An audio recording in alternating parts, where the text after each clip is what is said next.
Dalam dunia yang seringkali dipenuhi dengan persaingan dan kelangkaan, ada sebuah rahasia yang tak banyak disadari. Memberi bukanlah kehilangan, melainkan sebuah pintu menuju kelimpahan. Kita diajarkan untuk berhitung dalam setiap interaksi, memastikan bahwa yang kita keluarkan sebanding dengan yang kita dapatkan. Namun, kehidupan justru bekerja dengan cara yang lebih misterius. Semakin kita memberi, semakin banyak yang kembali dalam bentuk yang tak selalu bisa kita duga. Buku ini adalah sebuah perjalanan menuju pemahaman yang lebih dalam tentang bagaimana memberi bukan hanya tindakan moral, tetapi juga strategi kehidupan yang penuh daya.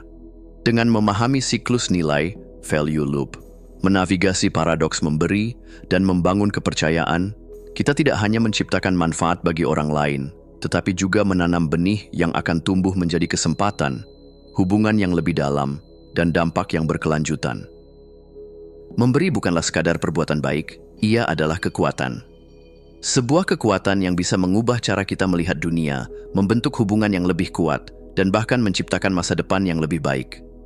Saat kita memahami seni memberi dengan strategi yang tepat, kita tidak hanya membawa manfaat bagi orang lain, tetapi juga membuka pintu bagi pertumbuhan dan keberlimpahan dalam hidup kita sendiri. Bersiaplah untuk melihat kehidupan dengan sudut pandang yang berbeda. Ketika memberi, kita tidak kehilangan, tetapi justru membuka jalan bagi lebih banyak hal untuk datang. Dan ketika kita melakukannya dengan cara yang tepat, dunia pun akan memberi kembali dengan cara yang tak terduga. Bab 1. The Value Loop, lingkaran nilai. Dalam kehidupan, ada sebuah ritme yang tersembunyi, siklus yang terus bergerak tanpa kita sadari. Apa yang kita berikan kepada dunia, dalam bentuk apapun, akan selalu menemukan jalannya untuk kembali. Inilah esensi dari value loop, sebuah konsep yang mengubah memberi dan menerima dari sekadar transaksi menjadi sebuah ekosistem nilai yang terus berkembang. Ketika kita memahami bahwa memberi bukanlah kehilangan, melainkan investasi, kita mulai melihat dunia dengan cara yang berbeda, sebagai tempat yang penuh dengan kemungkinan, bukan keterbatasan. Banyak orang menganggap memberi dan menerima sebagai dua hal yang terpisah, sebuah keseimbangan antara pengorbanan dan keuntungan. Namun, dalam realitas yang lebih dalam, keduanya adalah bagian dari satu siklus yang tak terpisahkan. Setiap tindakan memberi menciptakan gelombang yang pada akhirnya akan kembali kepada kita dalam bentuk yang seringkali tidak terduga. Bayangkan seorang mentor yang membimbing muridnya dengan penuh dedikasi. Ia mungkin tidak mendapatkan imbalan langsung, tetapi dalam jangka panjang, ia telah menciptakan seorang individu yang akan membawa nilai ke dunia. Suatu hari nanti, mungkin justru murid tersebut yang membuka pintu kesempatan bagi sang mentor. Begitulah cara siklus ini bekerja. Apa yang kita tanam hari ini, pada akhirnya akan kembali dalam bentuk yang lebih besar, lebih kuat, dan lebih bermakna. Di balik setiap tindakan memberi, ada sebuah pola pikir yang menjadi fondasinya. Apakah kita melihat dunia dengan lensa kelangkaan atau kelimpahan? Mereka yang hidup dengan mindset kelangkaan cenderung berpikir bahwa sumber daya terbatas, bahwa setiap kali mereka memberi, mereka kehilangan sesuatu yang tak tergantikan. Sebaliknya, mereka yang memahami kekuatan mindset kelimpahan melihat bahwa nilai tidak berkurang saat dibagikan, melainkan justru berkembang. Lihatlah bagaimana ide, inspirasi, dan kebijaksanaan bekerja. Saat seorang penulis membagikan pemikirannya dalam sebuah buku, ia tidak kehilangan gagasan itu. Sebaliknya, ide tersebut menyebar, menginspirasi, dan menciptakan dampak yang lebih luas. Kelimpahan bukan berarti memiliki segalanya, tetapi memahami bahwa selalu ada cukup untuk dibagikan. Salah satu kesalahan terbesar yang sering dilakukan orang dalam memberi adalah mengharapkan hasil instan. Namun, siklus nilai tidak bekerja dengan cara yang terburu-buru. Memberi adalah permainan jangka panjang, di mana benih yang kita tanam hari ini mungkin baru akan berbuah bertahun-tahun kemudian. Lihatlah bagaimana jaringan profesional terbentuk. Seseorang yang terus membantu orang lain dengan tulus, memberikan nilai tanpa pamrih, seringkali menjadi orang yang paling dipercaya dan dicari ketika kesempatan besar muncul. Mereka tidak sekadar membangun koneksi demi keuntungan sesaat, tetapi membangun ekosistem kepercayaan yang terus berkembang. Dampak dari memberi yang strategis bukan hanya sekadar mendapatkan kembali apa yang telah diberikan, tetapi menciptakan peluang yang mungkin tidak pernah kita bayangkan sebelumnya. Ketika seseorang memahami dan menerapkan prinsip value loop, ia tidak hanya memberi dalam kapasitas individu, tetapi juga membangun sebuah ekosistem nilai yang lebih besar. Dunia bisnis, komunitas, bahkan hubungan personal yang sehat, semuanya berkembang karena adanya pertukaran nilai yang berkelanjutan. Dalam sebuah organisasi yang menerapkan budaya saling memberi, baik itu dalam bentuk waktu, keahlian, atau dukungan, akan muncul lingkungan yang lebih kolaboratif. Orang-orang merasa dihargai, sehingga mereka pun terdorong untuk memberikan lebih banyak. Ini menciptakan efek domino. Semakin banyak yang memberi, semakin besar pula nilai yang dihasilkan. Sama halnya dalam hubungan personal.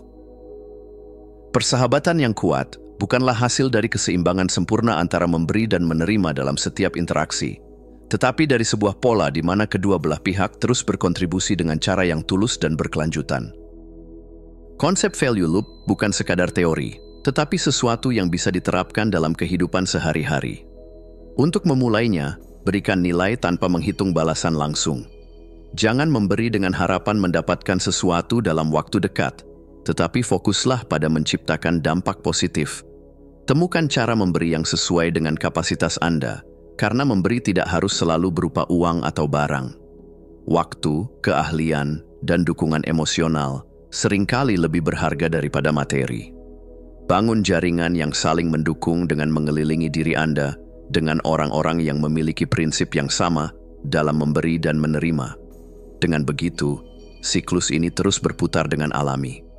Pastikan untuk menjaga konsistensi dalam memberi, karena memberi sekali saja tidak cukup untuk menciptakan efek jangka panjang. Jadikan memberi sebagai bagian dari kebiasaan dan nilai hidup Anda. Yang terpenting, percaya pada proses. Terkadang, manfaat dari memberi baru terlihat setelah waktu yang lama.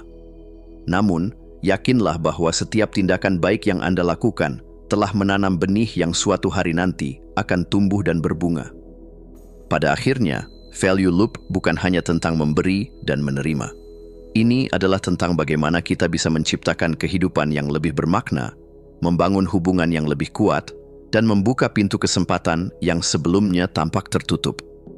Ketika kita mulai memahami siklus ini, kita tidak hanya menjadi orang yang lebih dermawan, tetapi juga menjadi bagian dari sesuatu yang jauh lebih besar dari diri kita sendiri. Bab 2, The Giving Paradox, paradoks memberi. Kebanyakan orang menganggap bahwa memberi berarti mengurangi apa yang dimiliki, seperti gelas yang perlahan kosong setiap kali airnya dituang. Namun, kehidupan bekerja dengan logika yang berbeda. Dalam banyak aspek, semakin kita memberi, semakin banyak yang kita dapatkan. Bukan karena ada hukum tak tertulis yang menjamin setiap pemberian akan dikembalikan secara langsung, tetapi karena memberi menciptakan arus yang menghubungkan kita dengan orang lain, membuka pintu kesempatan, dan memperkaya hidup kita dengan cara yang tidak selalu kasat mata. Inilah inti dari The Giving Paradox. Memberi bukanlah kehilangan, tetapi cara untuk menumbuhkan sesuatu yang lebih besar.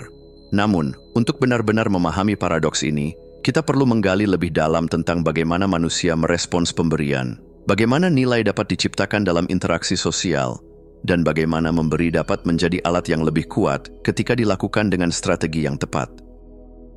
Di permukaan, memberi tampak seperti sebuah tindakan altruistik, sebuah pengorbanan demi kebaikan orang lain. Namun, jika kita melihat lebih dalam, kita akan menemukan bahwa memberi seringkali menguntungkan si pemberi lebih dari yang ia bayangkan. Bayangkan seseorang yang selalu membantu rekan-rekannya di tempat kerja. Ia membagikan ide, memberi dukungan, dan membantu menyelesaikan masalah tanpa mengharapkan imbalan langsung.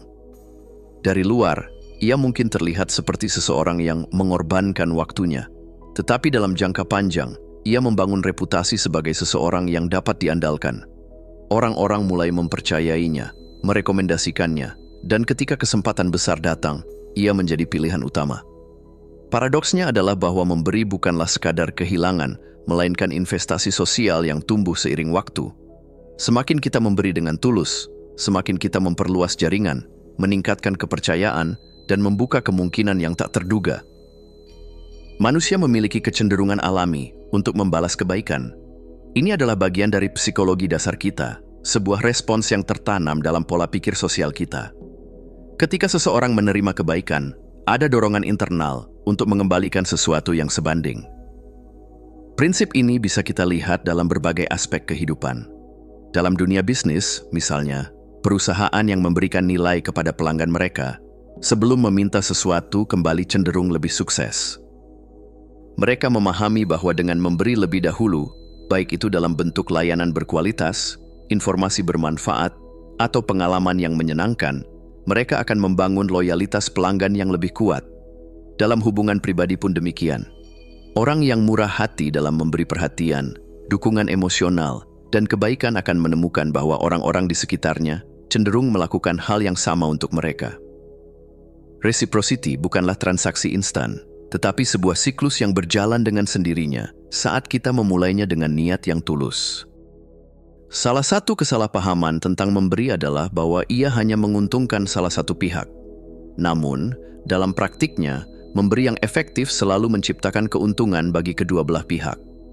Kemitraan yang sukses terjadi ketika kedua pihak saling memberi nilai, baik itu dalam bentuk sumber daya, ide, atau dukungan, sehingga hubungan mereka menjadi lebih kuat dan berkelanjutan. Tidak ada yang merasa dirugikan, karena keduanya tahu bahwa mereka sedang menciptakan sesuatu yang lebih besar bersama.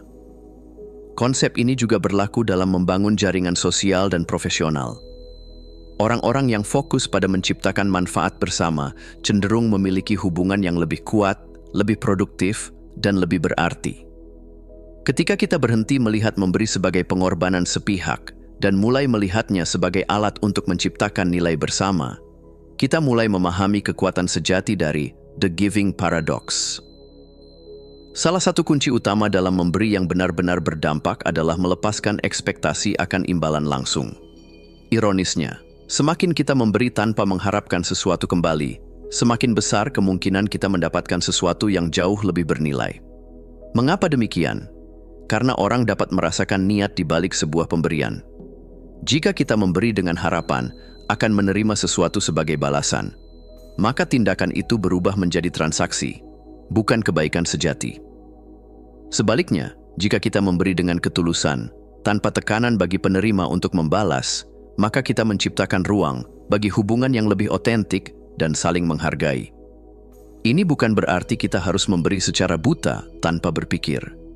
Melepaskan ekspektasi bukanlah tentang mengabaikan kepentingan kita sendiri, melainkan tentang memahami bahwa manfaat terbesar dari memberi seringkali datang dalam cara yang tidak terduga dan dalam waktu yang tidak bisa kita prediksi. Meskipun memberi adalah kekuatan yang luar biasa, ada dua jebakan utama yang perlu dihindari: overgiving dan memberi dengan motif tersembunyi. Overgiving terjadi ketika seseorang memberi tanpa batas hingga mengorbankan dirinya sendiri. Ini seringkali terjadi karena dorongan untuk merasa dibutuhkan atau diterima. Namun, memberi yang berlebihan tanpa menjaga keseimbangan bisa menyebabkan kelelahan emosional dan bahkan merusak hubungan. Kita harus memastikan bahwa kita memberi dari tempat yang sehat, bukan karena tekanan, melainkan karena keinginan tulus untuk berkontribusi. Di sisi lain, memberi dengan motif tersembunyi adalah bentuk pemberian yang tidak autentik. Ketika seseorang memberi dengan harapan manipulatif untuk mendapatkan sesuatu kembali, ia sebenarnya sedang menciptakan ekspektasi yang dapat berujung pada kekecewaan. Orang yang memberi dengan motif seperti ini biasanya akan merasa rugi ketika mereka tidak mendapatkan imbalan yang diharapkan, dan hal ini bisa merusak siklus alami dari The Giving Paradox. Memberi adalah seni, dan seperti seni lainnya, ia membutuhkan keseimbangan. Saat kita memberi dengan niat yang tulus, memahami psikologi di baliknya, dan menghindari jebakan yang bisa merusak prosesnya, kita akan menemukan bahwa hidup kita dipenuhi dengan lebih banyak makna, hubungan yang lebih dalam, dan peluang yang lebih besar. Pada akhirnya, The Giving Paradox mengajarkan kita bahwa kehidupan tidak bekerja seperti perhitungan matematis yang kaku. Nilai sejati dari memberi bukan terletak pada apa yang kita lepaskan, tetapi pada apa yang kita ciptakan. Saat kita memahami bahwa semakin kita memberi, semakin banyak yang akan kita terima, bukan dalam bentuk yang selalu bisa kita prediksi, tetapi dalam cara yang sering kali jauh lebih berharga, kita akan mulai hidup dengan kelimpahan yang sesungguhnya. Bab 3. Strategic Generosity. Memberi strategis. Memberi bukan hanya tentang kemurahan hati, tetapi juga tentang kebijaksanaan. Seperti seorang pemanah yang membidik sasaran, memberi yang strategis tidak hanya memastikan bahwa kebaikan kita sampai ke tempat yang tepat, tetapi juga menciptakan dampak yang lebih luas dan berkelanjutan. Dalam kehidupan, banyak orang memberi dengan cara yang spontan dan tidak terarah. Mereka memberi karena dorongan hati, tanpa mempertimbangkan apakah pemberian itu benar-benar memberikan manfaat maksimal. Sementara itu, ada pula yang menahan diri untuk memberi karena merasa tidak memiliki cukup sumber daya. Namun ada jalan di tengah, strategic generosity. Ini adalah tentang memberi dengan tujuan, dengan memahami siapa yang kita bantu, bagaimana kita bisa membantu secara efektif, dan bagaimana tindakan kita dapat menciptakan dampak yang lebih besar. Ketika kita memahami cara memberi dengan strategi, kita tidak hanya membantu orang lain, tetapi juga memperkuat nilai kita sendiri dalam kehidupan dan komunitas. Banyak orang memberi secara acak, tanpa arah yang jelas. Meskipun ini tetap bernilai, memberi dengan tujuan jauh lebih efektif. Bayangkan ada dua orang yang ingin membantu pendidikan anak-anak kurang mampu. Yang pertama menyumbang sejumlah uang tanpa mengetahui bagaimana uang itu digunakan. Sementara yang kedua memilih untuk membiayai beasiswa bagi anak-anak berbakat yang benar-benar membutuhkan dukungan. Siapa yang menciptakan dampak lebih besar? Memberi dengan tujuan bukan berarti menghilangkan ketulusan. Justru sebaliknya, ini menunjukkan bahwa kita peduli cukup dalam untuk memastikan bahwa kebaikan kita benar-benar memberikan perubahan. Setiap kali kita memberi, kita perlu bertanya, apakah ini benar-benar membantu orang yang menerimanya? Apakah ada cara yang lebih baik untuk memberi sehingga dampaknya lebih besar? Bagaimana saya bisa memastikan bahwa pemberian ini menciptakan perubahan jangka panjang, bukan hanya solusi sesaat? Dengan memberi secara strategis, kita tidak hanya membantu orang lain, tetapi juga memastikan bahwa energi, waktu, dan sumber daya yang kita miliki digunakan dengan cara yang paling berarti. Salah satu kesalahan terbesar dalam memberi adalah mencoba membantu terlalu banyak orang tanpa fokus. Hasilnya, pemberian kita menjadi terlalu tersebar, terlalu tipis, dan kurang memberikan dampak yang nyata. Ini seperti mencoba menyiram sebuah taman besar dengan secangkir air. Air itu akan segera menguap tanpa benar-benar menyuburkan tanaman. Sebaliknya, jika air itu dituangkan ke satu tanaman yang benar-benar membutuhkannya, tanaman itu bisa tumbuh kuat dan akhirnya memberikan manfaat bagi seluruh taman. Dalam memberi, kita perlu memahami bahwa lebih banyak tidak selalu berarti lebih baik. Lebih baik membantu lebih sedikit orang dengan dampak yang lebih mendalam daripada membantu terlalu banyak orang, tetapi dengan efek yang dangkal. Fokus pada bidang atau individu yang benar-benar bisa mendapatkan manfaat maksimal dari pemberian kita. Ada perbedaan antara sekadar memberi dan menciptakan perubahan nyata. Memberi bisa jadi hanya seperti membuang batu kecil ke dalam air. Ia menciptakan riak sebentar, tetapi segera hilang.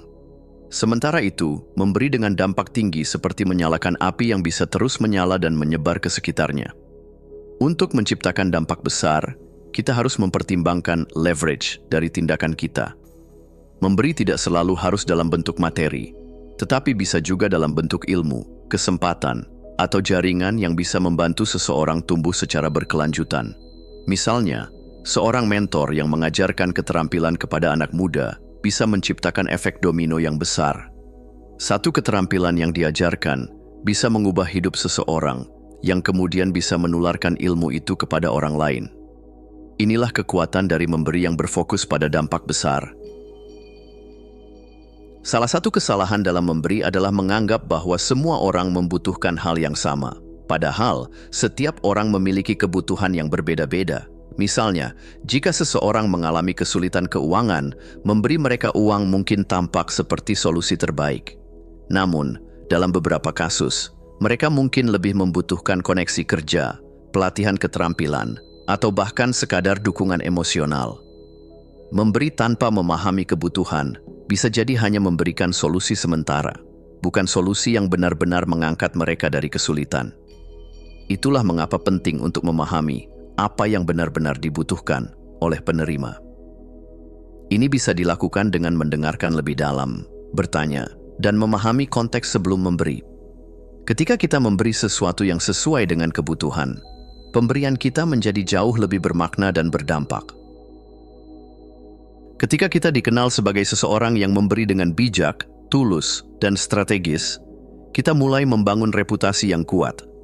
Orang-orang melihat kita bukan hanya sebagai seseorang yang murah hati, tetapi juga sebagai seseorang yang bisa diandalkan, seseorang yang pemikirannya bernilai, dan seseorang yang benar-benar peduli terhadap perubahan positif.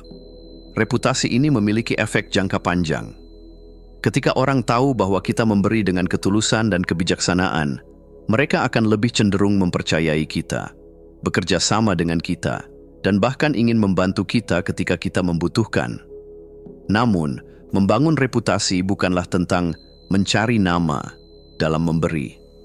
Itu justru datang secara alami ketika kita terus konsisten dalam tindakan kita.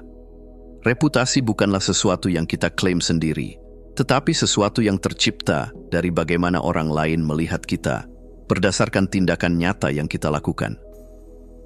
Strategic generosity bukan tentang mengurangi ketulusan dalam memberi, tetapi tentang memastikan bahwa setiap tindakan kita benar-benar memberikan dampak. Dengan memberi secara bijak, memahami kebutuhan penerima, dan fokus pada perubahan jangka panjang, kita tidak hanya menciptakan kebaikan di sekitar kita, tetapi juga memperkuat diri kita sendiri. Ketika kita memberi dengan strategi yang tepat, kita tidak hanya menjadi bagian dari solusi, tetapi juga inspirasi bagi orang lain untuk melakukan hal yang sama. Dan ketika semakin banyak orang mulai memberi dengan cara yang lebih cerdas, kita menciptakan dunia di mana kebaikan tidak hanya mengalir, tetapi juga berkembang dengan sendirinya. Bab 4. Building Trust Banks, membangun kepercayaan. Kepercayaan adalah mata uang yang paling berharga dalam setiap hubungan, baik dalam kehidupan pribadi maupun profesional. Seperti rekening di bank, kepercayaan harus ditabung sebelum bisa ditarik. Semakin banyak kita menyetor kepercayaan melalui tindakan yang konsisten, jujur, dan penuh integritas, semakin besar pula saldo yang kita miliki saat kita membutuhkannya. Namun, membangun kepercayaan tidak terjadi dalam semalam. Ia membutuhkan waktu, kesabaran, dan bukti nyata dari karakter kita. Setiap janji yang ditepati, setiap dukungan yang diberikan, dan setiap kejujuran yang dijaga adalah setoran kecil yang lama-kelamaan membentuk reputasi yang kokoh. Sebaliknya, satu tindakan yang mengkhianati kepercayaan bisa menguras saldo yang telah dikumpulkan bertahun-tahun. Membangun trust banks bukan hanya tentang mendapatkan kepercayaan dari orang lain, tetapi juga tentang bagaimana kita menjadi pribadi yang dapat diandalkan, dihormati, dan dipercayai dalam berbagai aspek kehidupan. Bayangkan sebuah rekening bank yang tidak berisi uang, tetapi kepercayaan. Setiap kali kita memenuhi janji, bersikap jujur, atau membantu seseorang dengan tulus, kita melakukan setoran ke dalam rekening kepercayaan kita. Sebaliknya, setiap kali kita gagal menepati janji, berbohong, atau mengkhianati seseorang, kita melakukan penarikan. Saldo kepercayaan yang besar akan memudahkan kita dalam menjalin kerjasama, memperoleh dukungan, serta membuka peluang baru. Sebaliknya, jika saldo kepercayaan kita rendah atau bahkan negatif, hubungan yang kita bangun akan rapuh dan sulit berkembang. Ada beberapa prinsip utama dalam membangun trust banks. Pertama, kepercayaan harus diperoleh, bukan diminta. Kedua, meskipun butuh waktu lama untuk membangun kepercayaan, satu kesalahan saja bisa menghancurkannya dalam sekejap. Terakhir, semakin tinggi tingkat kepercayaan yang kita bangun, semakin mudah bagi kita untuk berkolaborasi, mendapatkan peluang, dan menjalin hubungan jangka panjang. Ketika kita mulai melihat kepercayaan sebagai aset yang bisa dikembangkan dan dikelola, kita akan lebih berhati-hati dalam cara kita berinteraksi dengan orang lain. Kepercayaan tidak dibangun dari satu tindakan baik, tetapi dari serangkaian tindakan yang dilakukan secara konsisten. Orang lebih percaya pada mereka yang dapat diandalkan, dibandingkan mereka yang hanya baik pada momen-momen tertentu. Seseorang yang selalu menepati janji, hadir ketika dibutuhkan, dan mampu memberikan solusi yang dapat diandalkan, akan lebih dipercaya dibandingkan seseorang yang baik hanya sesekali, tetapi tidak bisa diandalkan dalam situasi kritis. Kepercayaan akan tumbuh ketika kita selalu mengatakan apa yang kita maksud dan melakukan apa yang kita katakan. Menghindari janji yang tidak dapat ditepati dan hadir saat telah berjanji untuk hadir juga menjadi bagian penting dalam membangun reputasi sebagai individu yang dapat diandalkan. Orang cenderung lebih percaya kepada mereka yang tindakannya bisa diprediksi dan diandalkan daripada mereka yang sering berubah-ubah tanpa kejelasan. Kepercayaan bukan hanya dibangun dari tindakan praktis, tetapi juga dari kehadiran emosional dan intelektual dalam sebuah hubungan. Terkadang, seseorang tidak membutuhkan solusi atau nasihat, melainkan hanya membutuhkan seseorang yang mau mendengarkan dengan tulus. Dukungan emosional tercermin dalam kepedulian kita terhadap orang lain, bukan hanya dalam konteks apa yang bisa kita dapatkan dari mereka. Hal ini bisa diwujudkan melalui tindakan sederhana, seperti mengingat ulang tahun teman, menanyakan kabar dengan tulus, atau hadir sebagai pendengar yang baik saat mereka membutuhkan. Sementara itu, dukungan intelektual berarti memberikan wawasan, masukan, atau perspektif yang membantu seseorang menghadapi tantangan. Seorang mentor yang memberikan arahan, rekan kerja yang berbagi pengalaman, atau pemimpin yang menginspirasi timnya dengan visi yang jelas, adalah contoh bagaimana dukungan intelektual dapat membangun kepercayaan yang kuat. Ketika kita mampu memberikan keseimbangan antara dukungan emosional dan intelektual, hubungan yang kita bangun akan lebih dalam, dan kepercayaan yang terbentuk pun semakin kokoh.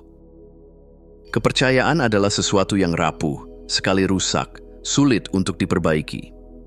Salah satu cara terbaik untuk menjaga saldo kepercayaan tetap tinggi adalah dengan menghindari tindakan yang bisa merusaknya.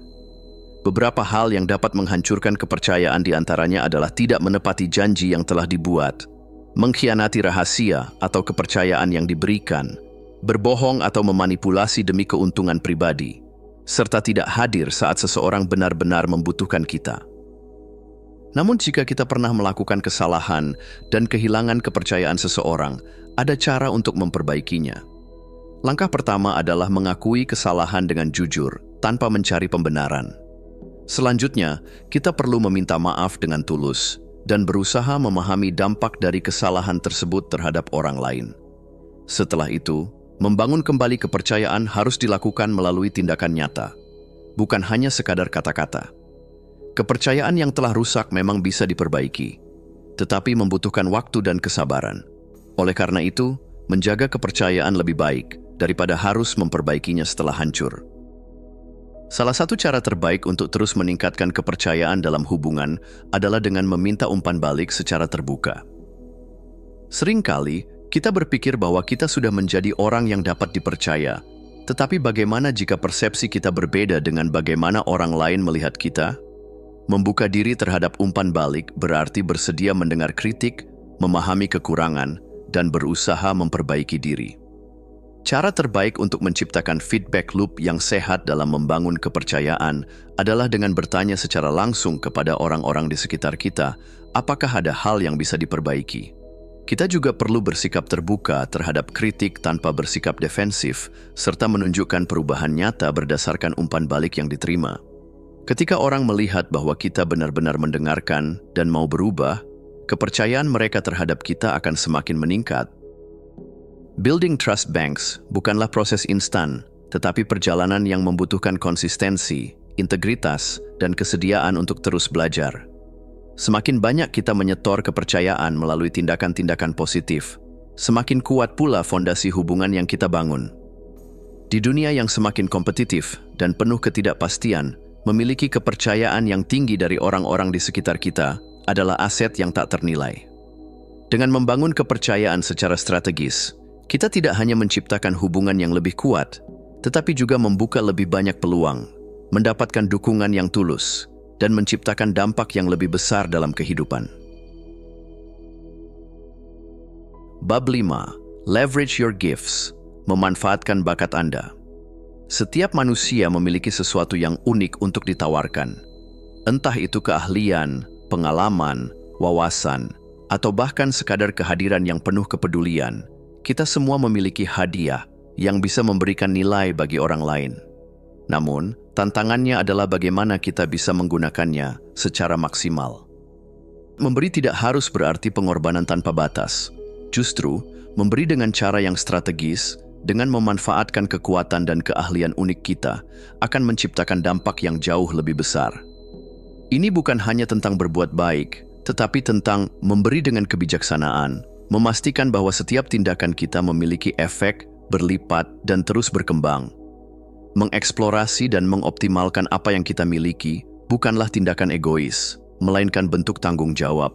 Sebab, dunia tidak membutuhkan seseorang yang lelah karena memberi secara acak. Dunia membutuhkan orang-orang yang tahu bagaimana menggunakan potensinya dengan efektif, menciptakan manfaat yang berkelanjutan bagi banyak orang. Setiap orang memiliki kekuatan yang berbeda. Ada yang unggul dalam kepemimpinan, sementara yang lain lebih berbakat dalam kreativitas, mendidik, atau memberikan dukungan emosional. Menemukan apa yang membuat kita unik adalah langkah pertama untuk memberi dengan dampak maksimal. Salah satu cara untuk mengenali keahlian unik kita adalah dengan melihat pola dalam kehidupan sehari-hari. Perhatikan hal-hal yang sering diminta orang lain dari kita, atau sesuatu yang terasa mudah bagi kita, tetapi sulit bagi orang lain. Renungkan momen-momen di mana kita merasa paling hidup dan bermakna, saat waktu terasa berlalu begitu cepat tanpa kita sadari. Selain itu, perhatikan dalam situasi apa orang sering meminta pendapat atau bantuan kita. Semua ini adalah petunjuk tentang hadiah yang bisa kita bagikan kepada dunia. Setelah menemukannya, langkah berikutnya adalah memanfaatkannya secara strategis. Banyak orang berpikir bahwa memberi berarti melakukan apa saja untuk orang lain, tanpa mempertimbangkan apakah itu selaras dengan kekuatan mereka atau tidak. Akibatnya, mereka sering merasa kelelahan atau bahkan kehilangan makna dalam memberi. Namun, memberi yang efektif bukanlah tentang melakukan segala sesuatu, tetapi tentang melakukan hal yang benar di bidang yang kita kuasai. Seorang seniman, misalnya, bisa memberikan nilai dengan menginspirasi orang melalui karyanya, bukan dengan melakukan sesuatu yang bukan keahliannya. Seorang mentor dapat membantu orang lain dengan berbagi pengalaman dan wawasan, bukan dengan mencoba menjadi ahli di semua bidang. Ketika kita memberi sesuai dengan kekuatan kita tidak hanya membantu orang lain, tetapi juga tumbuh dan berkembang dalam prosesnya. Ada garis tipis antara menjadi seseorang yang murah hati dan menjadi seseorang yang terlalu banyak memberi hingga kehilangan keseimbangan. Terlalu banyak memberi tanpa mempertimbangkan kapasitas diri bisa berujung pada kelelahan fisik, emosional, dan mental.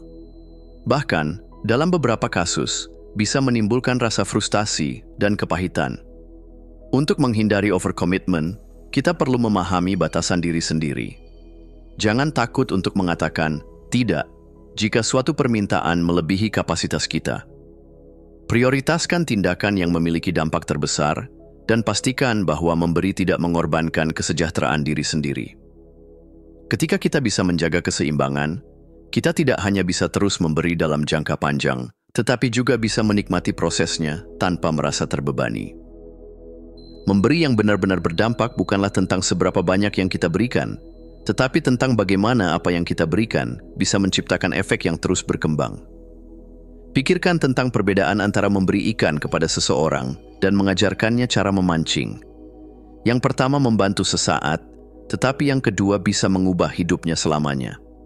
Oleh karena itu, penting untuk memastikan bahwa pemberian kita menghasilkan manfaat berkelanjutan, bukan sekadar bantuan sementara. Kita bisa membantu orang lain berkembang, sehingga mereka bisa mandiri dan turut memberi kepada orang lain. Selain itu, membangun sistem atau komunitas yang bisa terus berjalan, meskipun tanpa kehadiran, kita akan menciptakan dampak yang lebih luas dan tahan lama. Memberi dengan cara ini bukan hanya menciptakan manfaat jangka panjang bagi penerima, tetapi juga membentuk ekosistem kebaikan yang terus berlipat ganda. Ketika kita mulai memberi dengan cara yang efektif dan strategis, kita tidak hanya membantu individu, tetapi juga menginspirasi orang lain untuk melakukan hal yang sama. Orang-orang tidak hanya melihat apa yang kita lakukan, tetapi juga merasakan dampaknya. Ketika mereka menyaksikan bagaimana satu tindakan baik bisa mengubah kehidupan, mereka pun terdorong untuk melakukan hal serupa. Kita semua bisa menjadi katalisator perubahan dengan memberikan contoh nyata tentang bagaimana memberi bisa membawa manfaat, mengajak orang lain untuk bergabung dalam inisiatif atau gerakan kebaikan, serta menceritakan kisah inspiratif tentang bagaimana memberi telah mengubah kehidupan seseorang. Dunia tidak berubah dengan satu tindakan besar, tetapi dengan ribuan tindakan kecil yang dilakukan dengan niat yang benar. Menggunakan keahlian unik untuk memberi bukan hanya tentang berbagi, tetapi tentang menciptakan dampak yang lebih besar dan lebih dalam. Ketika kita memberi sesuai dengan kekuatan kita tidak hanya membantu orang lain, tetapi juga memperkuat potensi diri kita sendiri. Dunia tidak membutuhkan lebih banyak orang yang memberi secara sembarangan, tetapi lebih banyak orang yang memberi dengan cerdas. Dengan memahami apa yang kita miliki, memberi dengan strategi yang tepat, menjaga keseimbangan, dan memastikan dampak yang berkelanjutan, kita bisa menjadi bagian dari perubahan yang nyata. Pada akhirnya, pemberian yang paling berharga bukanlah yang sekadar diberikan, tetapi yang bisa menginspirasi orang lain untuk terus melakukannya. Bab 6. Timing Matters. Waktu memberi. Memberi adalah sebuah seni, dan seperti seni lainnya, keindahannya terletak pada harmoni antara niat, tindakan, dan terutama waktu. Sebuah bantuan yang diberikan pada saat yang tepat bisa mengubah hidup seseorang, sementara kebaikan yang datang terlambat mungkin kehilangan maknanya. Waktu memiliki kekuatan untuk memperbesar atau meredam dampak sebuah pemberian. Seperti petani yang menanam benih pada musim yang tepat agar tanaman tumbuh subur, kita pun harus memahami kapan momen terbaik untuk memberi. Dalam kehidupan, ada titik-titik di mana seseorang sangat membutuhkan dorongan, di mana satu tindakan kecil bisa membuat perbedaan besar. Mengenali momen-momen ini dan bertindak dengan sigap adalah keterampilan yang dapat membawa pemberian kita ke level yang lebih tinggi. Memberi bukan hanya soal apa yang kita berikan, tetapi juga kapan dan bagaimana. Dengan memahami pentingnya waktu, kita dapat memastikan bahwa setiap pemberian kita benar-benar berarti. Dalam kehidupan, ada momen-momen di mana sebuah bantuan, dukungan, atau kebaikan memiliki daya ungkit yang luar biasa. Pikirkan tentang seseorang yang kehilangan pekerjaan dan sedang berjuang untuk bertahan. Jika kita menawarkan peluang, dorongan, atau bahkan sekadar mendengarkan keluh kesahnya pada saat yang tepat, kita bisa memberikan bukan hanya bantuan materi, tetapi juga harapan dan semangat untuk bangkit kembali. Begitu pula dalam dunia profesional, tawaran kerjasama atau bantuan yang diberikan pada waktu yang tepat bisa membuka peluang yang lebih besar dibandingkan sekadar memberi secara acak. Timing bukan hanya tentang kecepatan, tetapi tentang kesadaran. Kesadaran akan keadaan orang lain, dinamika situasi, dan kapan saat yang paling tepat untuk bertindak. Momen-momen krusial dalam kehidupan seseorang seringkali tersembunyi di balik percakapan sederhana atau perubahan kecil dalam perilaku mereka. Terkadang, orang tidak secara langsung meminta bantuan, tetapi ada tanda-tanda yang bisa kita kenali jika kita cukup peka. Ketika seseorang sedang mengalami kehilangan atau kegagalan besar, mereka biasanya membutuhkan dukungan emosional lebih dari biasanya. Saat menghadapi perubahan besar, seperti pekerjaan baru, perpindahan tempat tinggal, atau memasuki fase hidup yang berbeda, mereka mungkin membutuhkan bimbingan atau dorongan yang tepat. Di dunia bisnis dan kepemimpinan, mengenali saat di mana seseorang membutuhkan mentor, peluang, atau kepercayaan bisa menjadi kunci kesuksesan bersama. Mengenali momen-momen ini membutuhkan empati dan perhatian yang mendalam terhadap lingkungan sekitar. Dengan kepekaan yang lebih tinggi, kita dapat memberi pada saat yang benar-benar berharga. Terkadang, kita tidak harus menunggu momen yang sempurna untuk memberi, kita bisa menciptakannya. Menjadi proaktif dalam membantu orang lain berarti tidak hanya menunggu orang meminta bantuan, tetapi juga mengambil inisiatif lebih dahulu. Kita bisa mulai dengan bertanya langsung kepada orang-orang di sekitar kita, "Bagaimana saya bisa membantu?" Sebuah pertanyaan sederhana yang bisa membuka jalan bagi bantuan yang bermakna. Selain itu, menawarkan solusi sebelum diminta juga bisa menjadi langkah penting, terutama ketika kita melihat seseorang dalam kesulitan. Ada kalanya seseorang tidak ingin membebani orang lain dengan masalahnya, tetapi jika kita menyadari kebutuhannya lebih dulu dan menawarkan solusi secara tulus, hal itu bisa membawa perubahan besar. Membuka pintu bagi orang lain dalam bentuk koneksi, sumber daya, atau sekadar dukungan moral juga dapat menjadi bentuk pemberian yang tak ternilai. Dalam dunia yang bergerak cepat ini, mereka yang menunggu momen sempurna seringkali melewatkan kesempatan besar. Dengan menjadi lebih proaktif, kita bisa memastikan bahwa pemberian kita benar-benar berkontribusi pada perubahan yang lebih besar. Tidak semua kebaikan diterima dengan tangan terbuka, terutama jika diberikan pada saat yang kurang tepat. Ada kalanya niat baik justru bisa membebani atau bahkan membuat seseorang merasa tidak nyaman. Timing yang buruk bisa terjadi ketika kita menawarkan bantuan tanpa memahami situasi emosional penerima. Ketika kita memberi dengan cara yang terlalu mendesak, sehingga membuat orang lain merasa terpaksa menerimanya. Atau ketika kita menawarkan solusi saat seseorang sebenarnya hanya butuh didengarkan, bukan diperbaiki. Mengetahui kapan harus diam sama pentingnya dengan mengetahui kapan harus bertindak. Kebaikan yang dipaksakan atau datang di waktu yang salah bisa kehilangan esensinya. Oleh karena itu, penting untuk membaca situasi dengan hati-hati sebelum menawarkan bantuan. Meskipun timing itu penting, kita tidak bisa hanya menunggu momen-momen besar untuk memberi. Salah satu cara terbaik untuk memastikan bahwa kita selalu memberi pada waktu yang tepat adalah dengan membangun rutinitas memberi. Ini bukan berarti kita harus melakukan sesuatu yang besar setiap hari, tetapi memastikan bahwa kebaikan menjadi bagian dari kehidupan kita. Kita bisa mulai dengan menjadwalkan waktu untuk berbagi ilmu atau menjadi mentor bagi orang lain. Menyisihkan sebagian penghasilan untuk membantu mereka yang membutuhkan juga bisa menjadi kebiasaan yang berharga. Selain itu, kepedulian bisa diwujudkan dalam bentuk tindakan sederhana, seperti menanyakan kabar teman, mendengarkan dengan tulus, atau menawarkan bantuan kecil yang mungkin tampak sepele, tetapi memiliki dampak besar bagi orang lain. Ketika kita membangun kebiasaan memberi, kita tidak hanya menunggu waktu yang tepat, tetapi juga menciptakan momen-momen di mana kebaikan bisa tumbuh secara alami. Timing bukan hanya soal kapan kita memberi, tetapi juga bagaimana kita memahami kebutuhan orang lain dengan lebih dalam. Sebuah bantuan kecil yang diberikan pada saat yang tepat bisa lebih berarti daripada hadiah besar yang datang terlambat. Dalam perjalanan memberi, kita harus belajar untuk membaca situasi, mengenali kebutuhan orang lain, dan bertindak dengan kesadaran.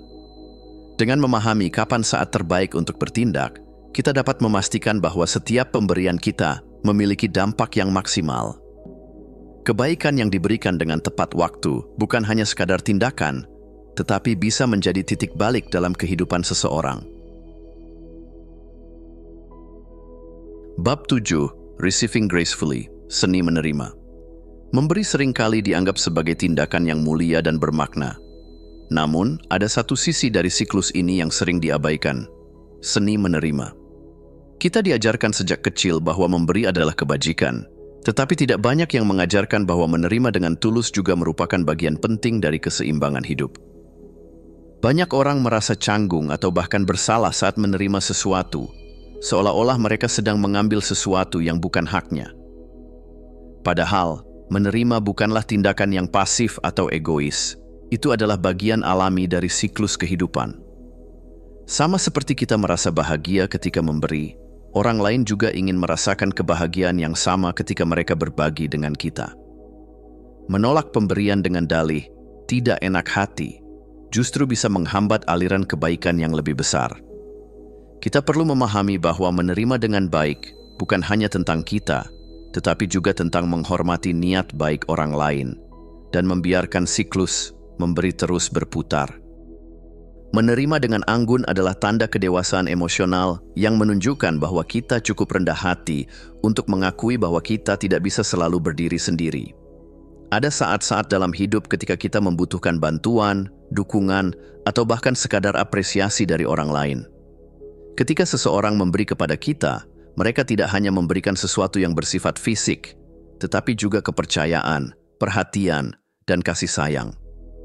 Jika kita menolaknya dengan alasan merasa tidak pantas atau tidak ingin merepotkan, kita secara tidak langsung menutup pintu bagi hubungan yang lebih dalam dan bermakna. Salah satu cara untuk menerima dengan baik adalah dengan mengucapkan terima kasih secara tulus, tanpa merasa harus segera membalasnya. Menghargai niat baik pemberi jauh lebih penting daripada hanya menilai nilai material dari pemberiannya.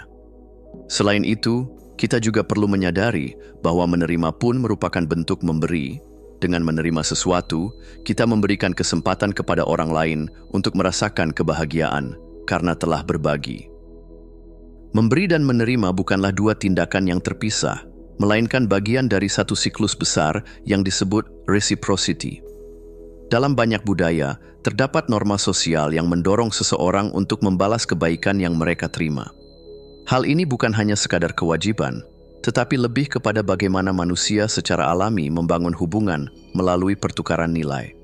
Ketika kita menerima dengan baik, kita tidak hanya mengambil sesuatu, tetapi juga menciptakan peluang untuk memberikan kembali di masa depan. Siklus ini terus berlanjut, memperkuat hubungan serta membangun kepercayaan di antara individu maupun komunitas. Namun, penting untuk memahami bahwa reciprocity tidak selalu berbentuk transaksi langsung. Kita tidak harus membalas pemberian seseorang dengan hal yang sama secara langsung. Terkadang, cara terbaik untuk membalas adalah dengan meneruskan kebaikan itu kepada orang lain, menciptakan efek domino yang melampaui satu hubungan saja. Salah satu alasan utama orang sulit menerima adalah perasaan bersalah. Mereka merasa berutang budi atau khawatir dianggap mengambil keuntungan. Perasaan ini seringkali membuat kita menolak bantuan yang sebenarnya kita butuhkan, atau menerima dengan sikap yang canggung dan tidak nyaman. Untuk menghindari rasa bersalah, kita perlu mengubah cara pandang terhadap menerima. Kita harus menyadari bahwa memberi dan menerima adalah dua sisi dari koin yang sama. Jika kita menikmati memberi, mengapa kita tidak membiarkan orang lain menikmati hal yang sama? Selain itu, kita juga harus memahami bahwa orang yang memberi kepada kita melakukannya karena mereka ingin, bukan karena mereka terpaksa. Dengan menerima dengan baik, kita justru menghormati niat baik mereka. Lebih dari itu, kita bisa melihat menerima sebagai kesempatan untuk menyimpan energi yang suatu saat bisa kita gunakan untuk membantu orang lain. Ketika kita mulai melihat menerima sebagai bagian alami dari kehidupan, kita akan lebih mudah melepaskan rasa bersalah dan menerima dengan hati yang lapang. Hubungan yang sehat adalah hubungan yang memiliki keseimbangan antara memberi dan menerima.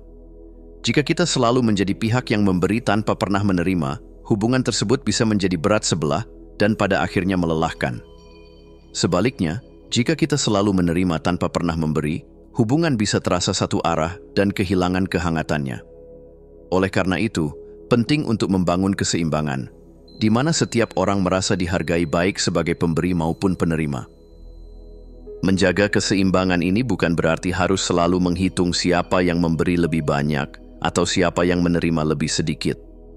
Sebaliknya, ini tentang menciptakan hubungan di mana kedua belah pihak merasa nyaman untuk memberi dan menerima tanpa ada tekanan atau ekspektasi yang berlebihan. Salah satu cara untuk menjaga keseimbangan adalah dengan tidak ragu meminta bantuan ketika memang membutuhkannya, tanpa merasa bersalah atau minder. Jika seseorang memberi sesuatu kepada kita, ucapkan terima kasih dengan tulus, dan jangan merasa harus segera membalasnya dengan sesuatu yang setara. Lebih dari itu, membangun kebiasaan memberi dan menerima dalam kehidupan sehari-hari, baik dalam bentuk materi, dukungan emosional, maupun apresiasi, dapat menciptakan hubungan yang lebih erat dan bermakna. Salah satu cara terbaik untuk menghargai pemberian yang kita terima adalah dengan menginvestkan kembali kebaikan itu kepada orang lain. Ini bukan berarti kita harus membalas secara langsung kepada orang yang memberi kepada kita, tetapi lebih kepada memastikan bahwa energi positif yang kita terima tidak berhenti di kita saja. Ketika kita menerima sesuatu, baik itu bantuan, ilmu, atau kesempatan, kita bisa membagikan kembali apa yang kita pelajari kepada orang lain. Kita juga bisa membantu orang lain ketika sudah berada dalam posisi yang lebih baik. Selain itu, pengalaman menerima pun dapat menjadi inspirasi untuk menjadi pribadi yang lebih peduli dan peka terhadap kebutuhan sesama. Menerima dengan baik bukan berarti hanya menikmati apa yang kita terima, tetapi juga memahami bahwa setiap pemberian membawa potensi untuk menciptakan lebih banyak kebaikan. Menerima adalah bagian tak terpisahkan dari siklus memberi. Tanpa penerima, tidak ada pemberian. Dengan belajar menerima dengan anggun, kita tidak hanya menghargai apa yang diberikan kepada kita, tetapi juga membuka pintu untuk hubungan yang lebih dalam, siklus kebaikan yang lebih luas, dan keseimbangan hidup yang lebih harmonis. Jangan pernah merasa rendah karena menerima. Sebaliknya, Lihatlah itu sebagai bagian dari perjalanan yang lebih besar, di mana setiap orang memiliki kesempatan untuk memberi dan menerima pada waktunya. Dengan memahami seni menerima, kita bukan hanya menjadi penerima yang lebih baik, tetapi juga memberi kesempatan bagi dunia untuk menjadi tempat yang lebih hangat dan penuh makna. Bab 8. Compound Giving Effect. Dampak memberi. Seringkali kita mengira bahwa untuk menciptakan dampak besar, kita harus melakukan tindakan yang luar biasa. Namun kenyataannya, perubahan besar seringkali lahir dari tindakan-tindakan kecil yang dilakukan secara konsisten dan terus berkembang dari waktu ke waktu. Inilah yang disebut sebagai compound giving effect. Sebuah fenomena di mana kebaikan yang kita tanamkan hari ini dapat berlipat ganda dan menghasilkan efek yang jauh lebih besar daripada yang kita bayangkan. Sama seperti bunga majemuk dalam investasi finansial, kebaikan yang kita berikan memiliki potensi untuk bertumbuh secara eksponensial ketika diteruskan dan diperkuat oleh orang lain. Memberi bukanlah sekadar tindakan satu arah, melainkan percikan yang bisa menyalakan api di hati banyak orang. Satu kebaikan kecil bisa menginspirasi orang lain untuk melakukan hal yang sama, menciptakan gelombang perubahan yang terus meluas. Setiap tindakan memberi, sekecil apapun, memiliki potensi untuk berkembang jauh lebih besar dari yang kita kira. Jika Anda membantu seseorang hari ini, bisa jadi orang tersebut akan membantu orang lain di masa depan. Satu tindakan kebaikan dapat memicu rantai kebaikan yang terus berlanjut tanpa henti. Seorang guru yang menginspirasi satu murid mungkin saja mengubah hidup murid tersebut, dan di masa depan, murid itu bisa menginspirasi ratusan orang lainnya. Seorang mentor yang membimbing seorang pemula bisa menciptakan pemimpin yang nantinya membawa perubahan besar bagi dunia. Inilah inti dari compound giving effect. Bukan tentang seberapa besar yang kita berikan hari ini, tetapi bagaimana kita memberi dengan cara yang mendorong orang lain untuk melakukan hal yang sama. Agar efek compounding terjadi, memberi tidak bisa dilakukan dalam ruang hampa. Diperlukan sebuah ekosistem memberi, sebuah jaringan yang saling mendukung dan memperkuat satu sama lain. Bayangkan sebuah komunitas di mana setiap orang saling membantu, berbagi ilmu, memberikan dukungan, dan menciptakan kesempatan bagi satu sama lain. Dalam ekosistem ini, memberi bukan hanya menjadi tindakan individual, tetapi berkembang menjadi budaya yang hidup di dalam masyarakat. Untuk membangun ekosistem ini, mulailah dengan menjadi contoh. Ketika kita memberi dengan tulus dan konsisten, orang lain akan terinspirasi untuk melakukan hal yang sama. Ciptakan lingkungan di mana tindakan memberi dihargai dan didukung, baik dalam keluarga, tempat kerja, maupun komunitas sosial. Jangan hanya memberi sendiri, ajak orang lain untuk ikut serta agar dampaknya semakin luas. Ketika ekosistem ini terbentuk, memberi tidak lagi menjadi beban, tetapi justru menjadi energi yang menggerakkan lebih banyak orang untuk berbuat baik. Salah satu cara paling efektif untuk memperbesar dampak memberi adalah melalui kolaborasi. Jika kita memberi sendirian, kapasitas kita terbatas. Namun, ketika kita bekerja sama dengan orang lain, kita bisa menciptakan efek pengungkit yang jauh lebih besar. Seorang individu mungkin mampu membantu 10 orang dalam setahun. Namun, jika ia bergabung dengan komunitas yang memiliki visi yang sama, jumlah orang yang terbantu bisa meningkat menjadi ratusan atau bahkan ribuan. Kolaborasi bisa terwujud dengan bergabung dalam organisasi atau komunitas yang memiliki misi memberi, menghubungkan mereka yang memiliki sumber daya dengan yang membutuhkan, atau membuka ruang bagi kerja sama lintas disiplin untuk menciptakan solusi yang lebih besar dan berdampak luas. Ketika kita tidak lagi memberi sendirian, tetapi bekerja bersama dengan orang lain, dampak yang kita ciptakan bisa berkembang jauh lebih cepat dan luas. Salah satu hambatan utama dalam efek compounding adalah ketidakkonsistenan. Sama seperti dalam investasi, jika kita terus menarik dana sebelum bunga majemuk bekerja, pertumbuhan akan terhambat. Hal yang sama berlaku dalam memberi. Jika kita hanya memberi sesekali, dampaknya akan terbatas. Kunci dari compound giving adalah konsistensi. Ini bukan tentang memberi dalam jumlah besar dalam satu waktu, tetapi tentang memberi dalam skala kecil secara berkelanjutan. Jadikan memberi sebagai bagian dari rutinitas hidup, bukan hanya tindakan spontan. Fokuslah pada keberlanjutan, Sebuah donasi besar mungkin bermanfaat sesaat, tetapi dukungan jangka panjang dapat menciptakan perubahan yang lebih nyata. Bangun kebiasaan kecil, seperti menyisihkan waktu setiap minggu untuk membantu orang lain atau berbagi ilmu secara rutin. Dengan konsistensi, kita memastikan bahwa dampak yang kita ciptakan terus tumbuh dan berkembang tanpa terputus. Efek compounding hanya bisa terjadi jika ada kesinambungan. Oleh karena itu, langkah terakhir dalam compound giving effect adalah membangun komunitas yang berkelanjutan.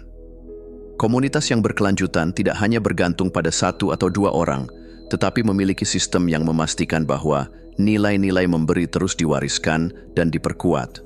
Ini dapat dicapai dengan membangun sistem mentoring, di mana mereka yang telah menerima bantuan bisa kemudian membantu orang lain.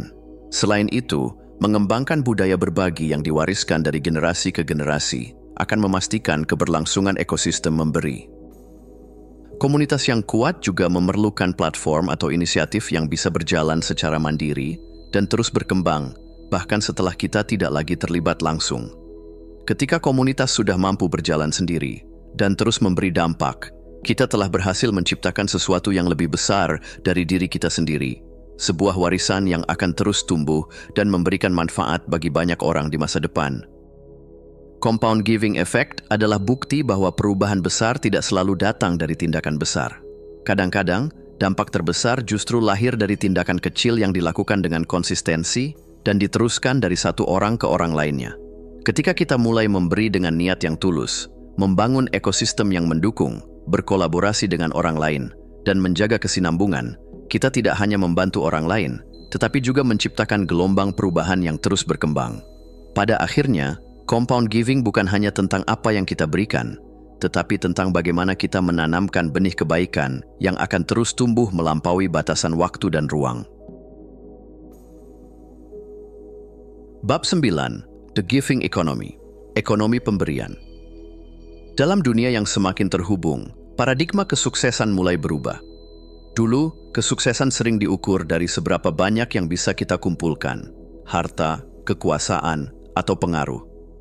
Namun, di era yang baru ini, semakin banyak orang menyadari bahwa nilai sejati bukan hanya tentang apa yang kita miliki, tetapi tentang apa yang kita berikan. The giving economy adalah sebuah pergeseran dari ekonomi berbasis transaksi menjadi ekonomi berbasis kontribusi.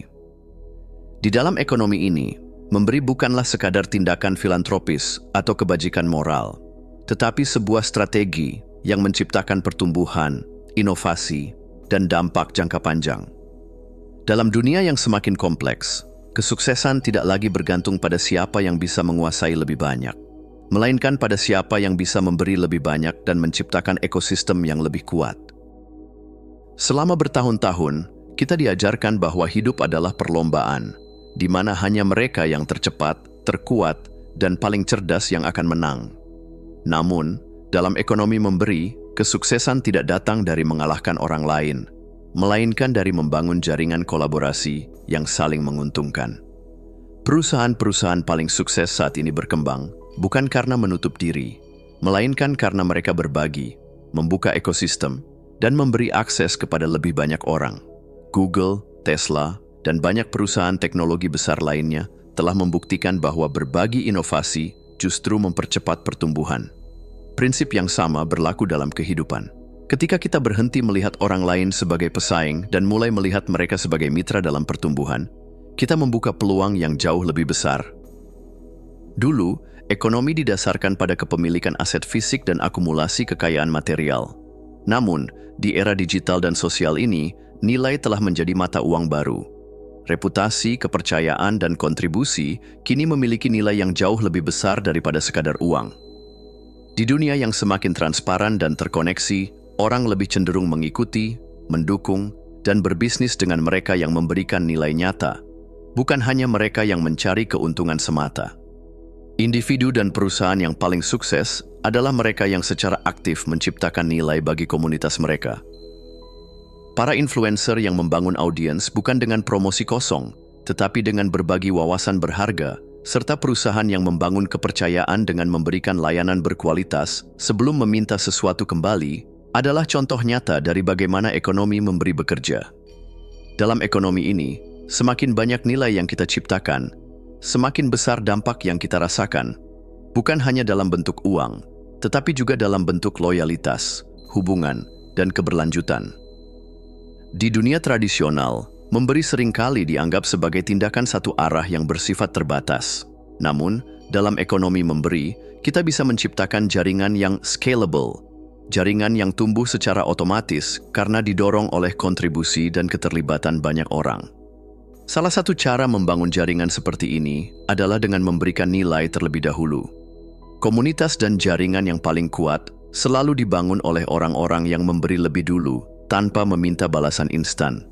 Selain itu, jaringan yang berkelanjutan adalah jaringan yang memungkinkan setiap anggotanya untuk turut berkontribusi. Sebuah sistem yang hanya bergantung pada satu individu tidak akan bertahan lama, tetapi ketika semua orang diberi kesempatan untuk berbagi dan memberi, jaringan itu akan terus berkembang. Teknologi juga memainkan peran penting dalam mempercepat pertumbuhan jaringan ini. Platform berbasis komunitas, media sosial, dan ekonomi berbagi adalah contoh bagaimana teknologi bisa memperbesar dampak ekonomi memberi. Ketika jaringan yang kita bangun semakin kuat dan berkelanjutan, efek compounding terjadi, di mana setiap kontribusi melahirkan lebih banyak kontribusi dan pertumbuhan menjadi eksponensial. Dalam ekonomi memberi, kepemimpinan tidak lagi ditentukan oleh jabatan atau kekuasaan, tetapi oleh kemampuan seseorang untuk menginspirasi dan mendorong orang lain untuk ikut memberi. Seorang pemimpin dalam ekonomi ini bukanlah mereka yang memerintah, tetapi mereka yang memberi contoh. Bukan mereka yang menuntut, tetapi mereka yang menciptakan ruang bagi orang lain untuk berkembang. Menjadi pemimpin dalam ekonomi memberi dimulai dengan diri sendiri. Kita perlu menjadi pribadi yang selalu berusaha memberi nilai lebih kepada orang lain, baik dalam bentuk waktu, ilmu, maupun dukungan. Kemudian, kita perlu memperkuat jaringan dengan menciptakan lingkungan di mana memberi menjadi kebiasaan, bukan sekadar kewajiban. Seorang pemimpin sejati juga berperan sebagai agen perubahan, menggunakan pengaruhnya untuk mengajak lebih banyak orang berkontribusi dan menciptakan dampak yang lebih besar. Dalam dunia yang terus berubah ini, pemimpin sejati bukanlah mereka yang memiliki kekuasaan tertinggi, tetapi mereka yang mampu memberdayakan sebanyak mungkin orang. Ketika ekonomi memberi menjadi norma, kita mulai melihat dunia yang lebih seimbang dan berkelanjutan. Bayangkan sebuah dunia di mana kesuksesan tidak lagi diukur dari seberapa banyak yang kita ambil, tetapi dari seberapa banyak yang kita berikan. Di mana bisnis berkembang bukan karena monopoli, tetapi karena kontribusi. Di mana individu sukses bukan karena mereka menguasai, tetapi karena mereka memberdayakan. Ekonomi memberi bukan hanya sebuah konsep idealis, tetapi sebuah realitas yang sedang terjadi. Semakin banyak organisasi yang membangun model bisnis berbasis kontribusi, semakin banyak komunitas yang bertumbuh karena kolaborasi, dan semakin banyak individu yang menyadari bahwa kekayaan sejati datang dari memberi. Masa depan yang berkelanjutan tidak dibangun dengan persaingan yang tak berujung, tetapi dengan jaringan yang saling mendukung. The giving economy bukan hanya sebuah gagasan, tetapi sebuah arah baru dalam kehidupan dan bisnis. Saat kita mulai beralih dari paradigma kompetisi ke kolaborasi, dari transaksi ke kontribusi, kita membuka jalan bagi dunia yang lebih adil, lebih produktif, dan lebih bermakna. Dan yang paling indah dari semuanya, kita tidak perlu menunggu masa depan untuk mewujudkannya. Kita bisa mulai sekarang dengan memberi, dengan berbagi, dan dengan membangun jaringan yang membawa manfaat bagi banyak orang. Karena pada akhirnya, semakin banyak yang kita berikan, semakin besar dunia ini menjadi tempat yang lebih baik bagi kita semua. Bab 10. The Ripple Effect of Generosity, efek ria kedermawanan. Setiap tindakan baik, sekecil apapun, memiliki potensi untuk menciptakan gelombang yang lebih besar dari yang bisa kita bayangkan. Seperti batu kecil yang jatuh ke permukaan air, dampak dari sebuah kebaikan tidak berhenti pada penerima pertama, tetapi terus menyebar, menjangkau orang-orang yang bahkan tidak kita kenal. Kebaikan adalah energi. Ia bergerak, bertumbuh, dan menyentuh kehidupan orang lain dalam cara yang seringkali tidak terduga. Satu tindakan sederhana bisa menginspirasi rantai kebaikan yang terus berlanjut. menciptakan perubahan yang jauh lebih besar dari niat awalnya. The ripple effect of generosity bukan hanya tentang memberi, tetapi tentang bagaimana kita dapat menjadi pemicu perubahan yang berdampak luas dan berkelanjutan. Dalam sebuah eksperimen sosial yang terkenal, seseorang membayar kopi untuk pelanggan berikutnya di sebuah kafe. Apa yang terjadi selanjutnya sungguh luar biasa. Pelanggan berikutnya meneruskan kebaikan itu, membayar untuk orang lain, dan begitu seterusnya. Rantai kebaikan ini berlangsung sepanjang hari, tanpa ada yang ingin menjadi titik akhir dari kemurahan hati tersebut. Ini adalah contoh kecil dari bagaimana kebaikan bisa menyebar luas. Seringkali, kita berpikir bahwa memberi harus dalam skala besar agar berdampak. Namun, kenyataannya, setiap tindakan kecil yang kita lakukan bisa memicu efek domino yang meluas tanpa kita sadari. Dampak berantai dari kebaikan bisa terjadi dalam berbagai bentuk. Kata-kata dukungan yang diberikan kepada seseorang bisa menjadi dorongan bagi mereka untuk terus maju. Sebuah bantuan kecil yang kita berikan mungkin menginspirasi orang tersebut untuk menolong orang lain di kemudian hari. Bahkan, membagikan ilmu dan wawasan yang bermanfaat bisa menanamkan benih inspirasi di banyak orang yang mendengarnya. Tindakan sederhana yang kita lakukan hari ini mungkin akan mengubah hidup seseorang di masa depan. Salah satu kekuatan terbesar dalam memberi adalah kemampuannya untuk menginspirasi orang lain. Ketika seseorang melihat kebaikan yang tulus, ia akan merasa terdorong untuk melakukan hal yang sama. Kita bisa melihat ini dalam kehidupan sehari-hari. Seorang anak yang tumbuh dalam keluarga yang penuh kemurahan hati cenderung menjadi pribadi yang dermawan.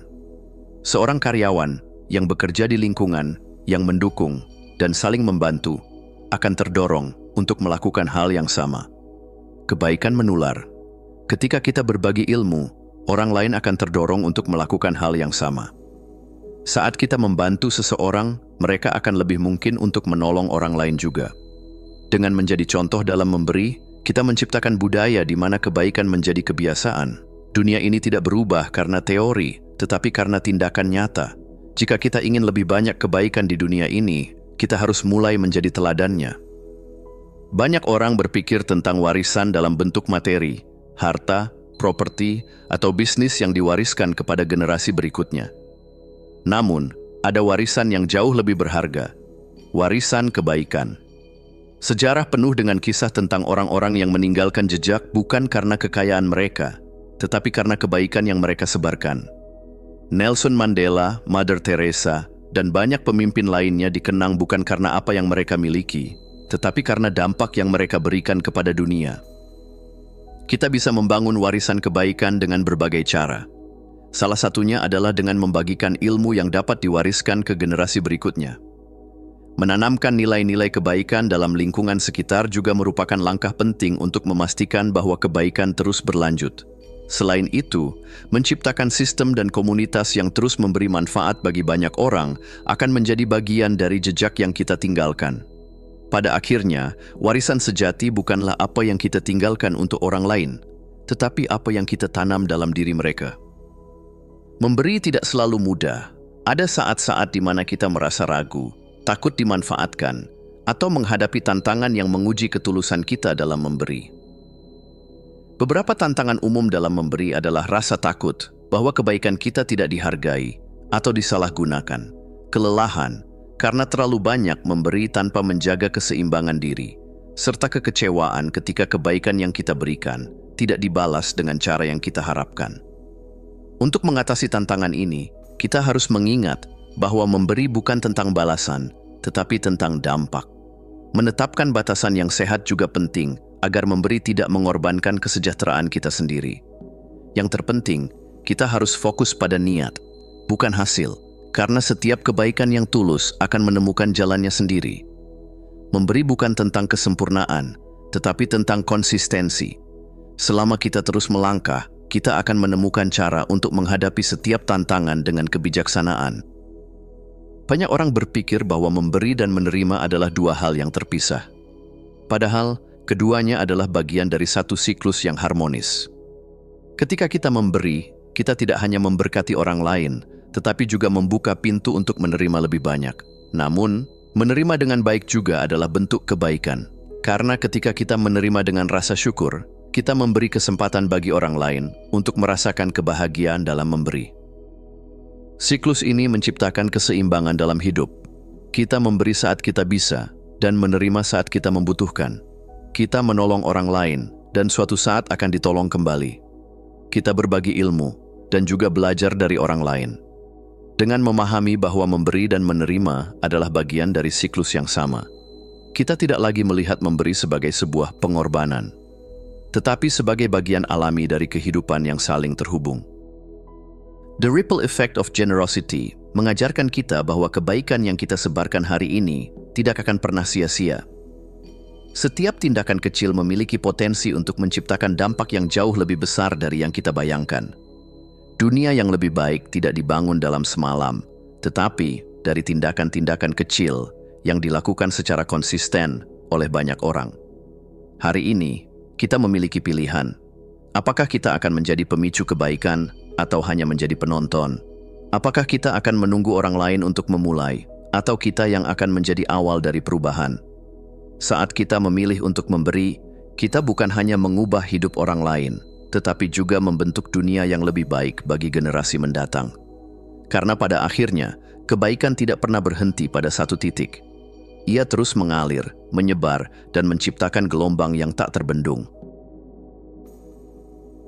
Kesimpulan. Dalam kehidupan, kita sering diajarkan bahwa untuk memiliki lebih banyak, kita harus mengambil lebih banyak. Namun, kenyataan menunjukkan bahwa justru ketika kita memberi, kita membuka jalan bagi kelimpahan yang lebih besar untuk kembali kepada kita. Bukan hanya dalam bentuk materi, tetapi juga dalam cinta, kebahagiaan, peluang, dan hubungan yang bermakna. Memberi bukan sekadar tindakan, tetapi sebuah filosofi hidup. Ini adalah cara kita berinteraksi dengan dunia, membentuk hubungan yang lebih dalam, dan menciptakan dampak yang melampaui diri kita sendiri. Seperti sungai yang mengalir tanpa henti, memberi menjaga energi kehidupan tetap bergerak, menghubungkan, menyuburkan, dan memperkaya setiap jiwa yang disentuhnya. Namun, memberi dengan bijak adalah seni. Ini bukan tentang mengorbankan diri tanpa batas atau memberi tanpa arah, melainkan tentang memahami kapan, bagaimana, dan kepada siapa kita memberi. Ini tentang menciptakan siklus yang berkelanjutan, di mana kita memberi dengan hati yang tulus, menerima dengan lapang dada, dan terus menyebarkan kebaikan dalam lingkaran yang semakin luas. Pada akhirnya, dunia yang lebih baik bukanlah hasil dari tindakan besar satu orang, tetapi dari ribuan tindakan kecil yang dilakukan oleh banyak orang. Ketika kita memilih untuk memberi, bukan karena kita harus, tetapi karena kita bisa, kita tidak hanya mengubah kehidupan orang lain, tetapi juga membentuk dunia yang penuh dengan kelimpahan, harapan, dan keajaiban. Karena pada akhirnya yang kita tanam, itulah yang akan kita tuai. Dan ketika kita memberi, kita tidak pernah kehilangan, kita hanya sedang membuka ruang untuk menerima lebih banyak lagi.